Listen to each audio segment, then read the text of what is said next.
Halo para generasi muda Indonesia. Di sini saya akan berbagi cerita pengalaman saya hidup di negara orang di Eropa, terutama di Austria. Bagaimana sih kehidupan di sini dalam hal education, dalam hal sekolah, kuliah, dan meniti karir di Austria.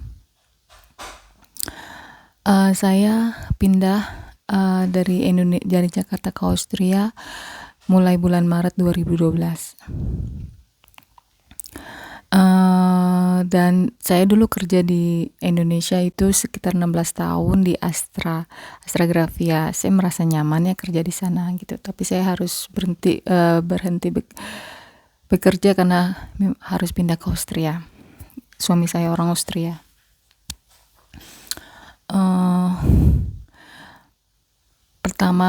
Tahun pertama di Austria saya hanya sekolah, bukan sekolah, maksudnya kursus bahasa Jerman, karena di sini memang bahasa Austria itu bahasa Jerman. Bahasa Jerman itu wajib, terutama kalau kita terutama saya tinggal di daerah, bukan di kota besar.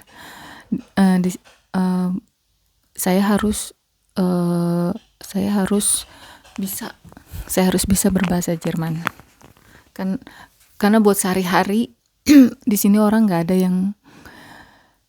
yang pakai bahasa Inggris, kecuali mungkin di universitas atau di perusahaan internasional itu bisa kita menggunakan bahasa Inggris. Saya kursus bahasa Jerman dari level awal sampai level atas. Awalnya saya level A dan level B. Terus setelah saya tapi pada tahun sekitar 2 tahun kemudian saya belum kerja ya, cuman kursus bahasa Jerman doang.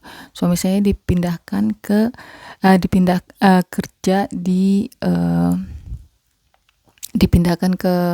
dapat tugas di India, dan selama 2 tahun kami tinggal di India.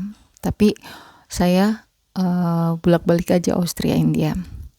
Terus selama di India saya butuh aktivitas.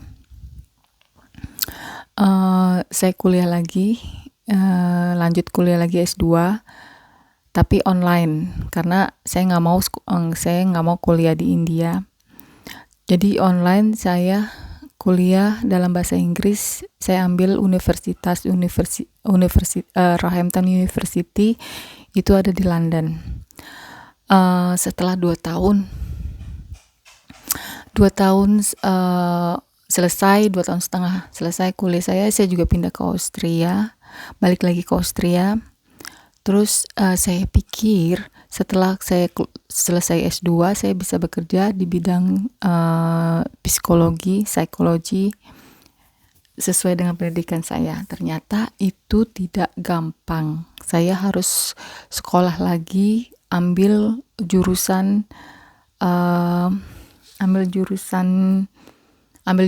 kan psikologi itu luas, ada kriminal psikologi, ada psikologi terapi, ada macam-macam lah gitu. Saya ambil yang klinikal psikologi. Teori 2 tahun, praktek 5 tahun. Sekolah ini kalau tanpa praktek itu tidak ada gunanya gitu. Karena teori itu aja tidak cukup. Teori kan bisa dilakukan di universitas, tapi kan ini kan memang terjun langsung ke prakteknya. Terus akhirnya saya belum dapat praktek karena sulit ya. Di sini rata-rata orang bahasa Jerman tapi mereka punya bahasa sehari-hari, dialek gitu. Dialeknya itu saya nggak ngerti ya. Saya biasanya cuman bahasa formal. Di situ saya punya kesulitan, saya tidak temukan tempat praktek karena saingan saya juga berat, mereka orang-orang muda dan mereka orang sini yang ngerti dialek. Terus dan biasanya orang pasien, pekerja profesional pekerjaan seperti dokter, psikologis, psikolog gitu, psikoterapi itu dia tuh orang-orang sini pasti lebih percaya, lebih suka, lebih percaya dengan orang yang orang Austria sendiri atau orang Eropa yang udah lancar bahasa dialeknya, kalau saya kan kelihatan banget orang Asia ya, mungkin kelihatan banget orang asing gitu. Jadinya mungkin menurut saya seperti itu juga gitu. Saya pun gitu kalau misalnya nih saya berobat saya ke dokter gitu. Saya lihat kalau bukan orang sini saya kurang percaya. Bukannya saya enggak rasis, cuman bener nggak sih kualitasnya diragukan. Memang sih ada juga orang Asia yang memang pinter gitu, yang jenius. Terus ada orang India, mau India, Afrika, kalau memang jenis aja. Saya sih memang nggak peduli gitu. Cuman kan pandangan orang beda-beda. Kalau orang yang yang memang close minded gitu, mereka percayanya sama orang mereka sendiri, pasti mereka tidak mau ditangani dengan orang lain. Maksudnya dengan grup, dengan orang asing misalnya, seperti itu contohnya. Terus ya akhirnya saya susah dapat praktek. Saya bukan berhenti, maksudnya saya break dulu gitu. Saya break dulu dari dari Ausbildung ini, dari sekolah ini. Terus saya nggak mau berhenti karena saya suka belajar. Saya cari kerjaan yang lain juga susah karena pendidikan saya di sini kan kalau kerja sesuai dengan pendidikan, dengan pengalaman. Tapi kalau saya ambil kerja di pekerjaan lain yang tidak sesuai dengan pendidikan saya, mereka juga nolak karena pekerjaan saya itu, pendidikan saya itu terlalu melebihi yang untuk pekerjaan ini. Kalau kita bahasa Inggrisnya itu overqualified. Oke.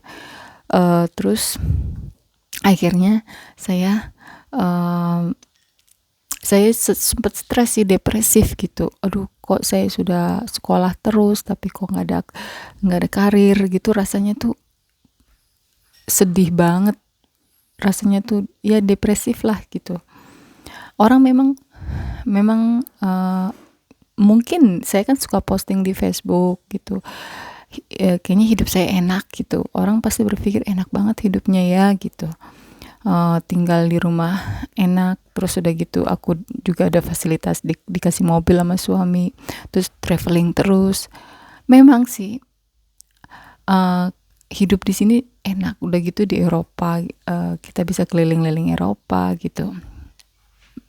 Enak gitu, cuman mereka mungkin di luarnya terlihat enak, tapi di dalam hati saya itu tertekan. Nanti saya ceritain setelah semuanya sudah detailnya saya sudah jelaskan. Karir menit sekolah, akhirnya karena saya belum dapat tempat praktek, saya ambil saya tetap mau ada aktivitas. Akhirnya saya lanjut ke kuliah S3.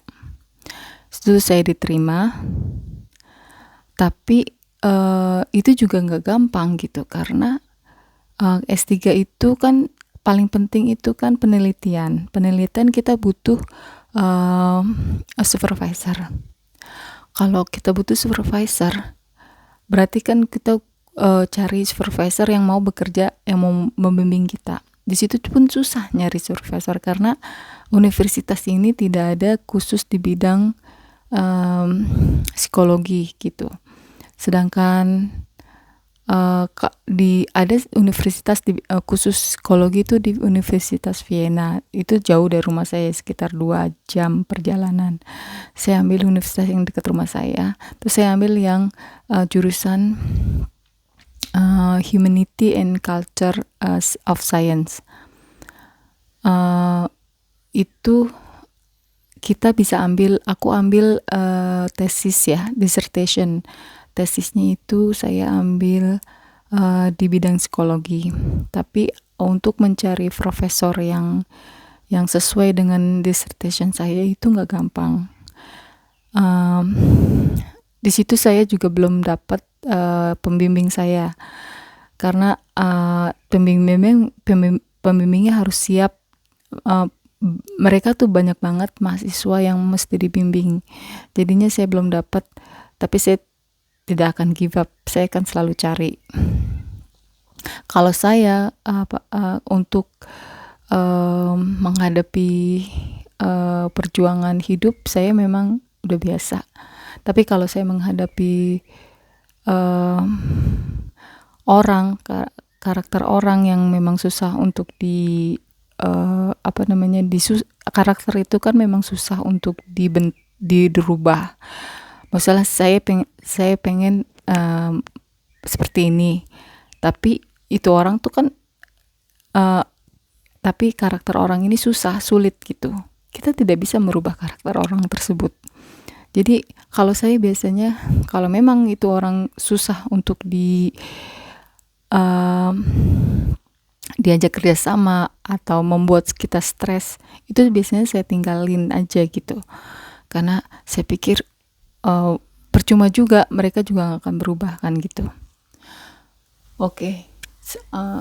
Ya sampai sekarang saya masih kuliah yang S3 ini. Tapi suami saya kepengin saya kerja, karena kalau saya tidak kerja saya tidak dapat pensiun. Pensiunnya cuma dari suami saya. Itu tidak cukup untuk 2 orang. Karena umur kita juga saya umur 45, suami saya umur 50. Istilahnya kan pensiun di sini sekitar 65 tahun. Nah kan gak lama lagi kan saya pensiun. Akhirnya saya pikir-pikir, benar juga suami saya ya. Karena kalau gak ada uang pensiunnya sedikit, atau itu untuk kita tuh gak bisa ngapa-ngapain. Paling cuma buat makan atau buat pakaian. Tapi kalau untuk traveling itu sulit gitu.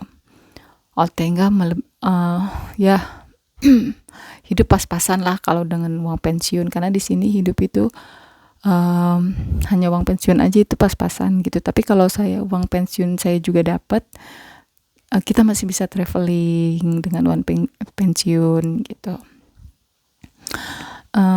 Jadi itulah kenapa suami saya kepengen saya kerja gitu. Terus akhirnya saya ngelamar saya juga pernah dulu kerja di bagian produksi gitu.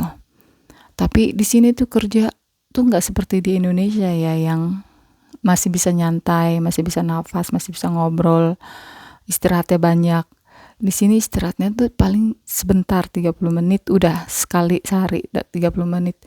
Itu selama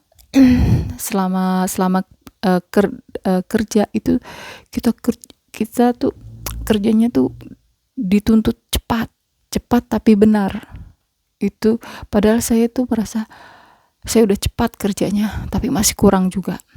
Apalagi saya anak baru gitu ya.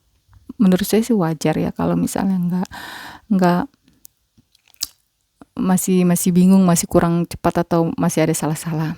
Tapi di sini tuh bener-bener karena mungkin mereka pikir mereka sudah membayar kita besar gitu. Kita harus benar-benar dituntut bekerja cepat dan tepat.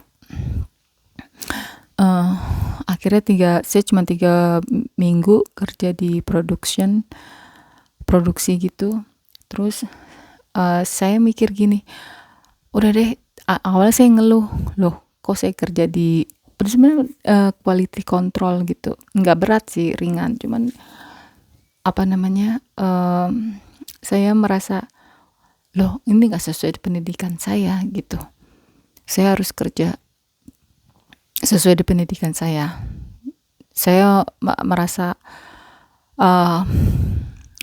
merasa ada rasa gengsi, ada rasa saya nggak mau.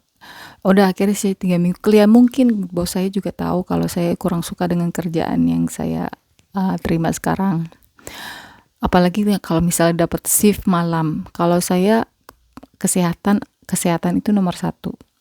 Kalau saya malam harus kerja, saya nggak mau karena pasti saya akan sakit. Akhirnya cuma 3 minggu saya di production saya, tapi di situ saya sadar gitu,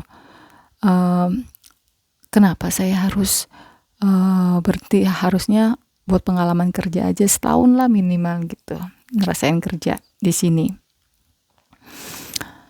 Udah setelah itu berapa tahun, sekitar setahun 2 tahun saya nggak dapat cari kerja lagi, nggak dapat, susahnya cari kerja. Di situ saya mulai belajar dari pengalaman saya, apapun nanti kerjaan saya akan hargai, saya akan nikmati gitu. Akhirnya saya dapat pekerjaan di McDonald's. Terus saya tetap kerja, saya juga tetap studi ya, kuliah, lanjut kuliah saya bingung bagi waktunya, itu sangat gimana susah deh dibanding diungkapkan dengan kata-kata, gimana repotnya saya sambil kuliah sambil kerja. Di kerjaan itu juga luar biasa stres, belum lagi menghadapi orang-orangnya, apalagi pas lagi banyak pesanan. Itu McDonald itu banyak banget orang yang datang ke McDonald tuh, terutama hari libur, biasanya hari libur, hari Jumat, mereka pada datang ke McDonald. Itu pesanannya banyak, pada saat pesanan banyak itu stresnya luar biasa, sampai kita tuh nggak sempat minum, nggak sempat boro-boro mau ngobrol sama temen kolega gitu, nggak ada. Terus yang saya sih nggak ada masalah soal kerja, saya memang orangnya senang aktif, tapi yang bikin masalah itu kalau dibully maksudnya gini, saya sudah kerja dengan benar, sudah kerja dengan cepat, masih aja disalahkan atau dijudesin. Itu saya nggak kuat rasanya tuh. Saya sebenarnya orang juga temperamen gitu, sensitif, saya nggak bisa digituin, karena saya juga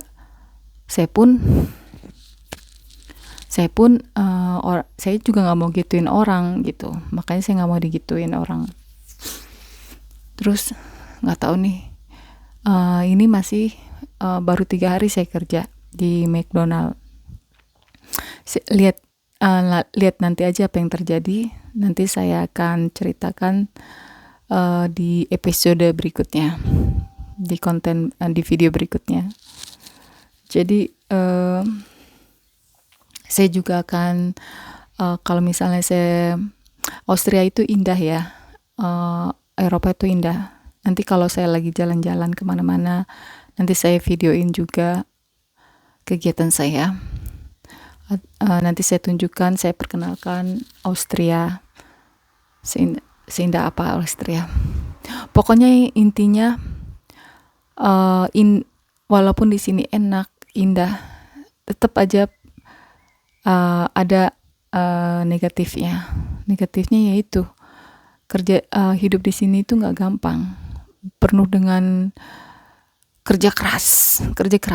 Dimanapun pasti kita butuh kerja keras, tapi nggak seenak yang orang pikirkan gitu. Tapi saya akan berusaha untuk positif thinking, berpikir positif, gimana caranya menghadapi orang-orang yang membuli kita, atau bagaimana caranya biar kuat menghadapi orang-orang seperti ini. Karena kan bagaimanapun saya butuh kerjaan. Saya tetap cari kerjaan lain yang lebih baik dari ini. Ya, kita lihat nanti saya akan saya akan kabari kembali, saya akan berbagi cerita kembali kehidupan di sini di video berikutnya. Sampai ketemu. Thank you for watching. Have a nice day.